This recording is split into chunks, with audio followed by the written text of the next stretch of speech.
ஒரு ஆச்சரியம் பாருங்க, எங்கள் வீட்டில் உப்பு வேஸ்ட்டாக இருந்துச்சா, சரி அது கழுவலான்னு சொல்லிட்டு எம்டியாக இருந்த பல்ப் ஒன்று கடந்துச்சு, அதுக்குள்ளே போட்டு லைட் எரியுது வரும். எவ்வளோ ஒரு ஒயர் கிடையாது, எதுவும் கிடையாது. இது பீஸ் போன பல்ப்பு, உப்பு போட்டதுக்கு தண்ணிக்கு வருங்க. நீங்களே நம்ப மாட்டீங்க. இந்த மாதிரி இருக்குன்னு நீங்களே கமெண்ட் பண்ணுங்க. நீங்களே பாருங்க ஃப்ரெண்ட்ஸ், வெறும் குண்டால தான் இருக்குது, எந்த கனெக்டும் பண்ணல. ஆனால் எப்படி மேஜிக்காக ஆச்சரியமா இருக்குங்க. உப்பு தான் ஜாடி.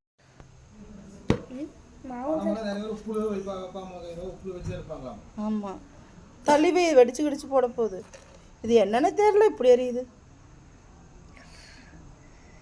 இன்னைக்கு பார்த்துருக்கேன், உப்புலையும் அது கோதுமை மாவு கடந்துச்சா, அதையும் போட்டு சரி விடு, வேறு எப்படி இருக்குது.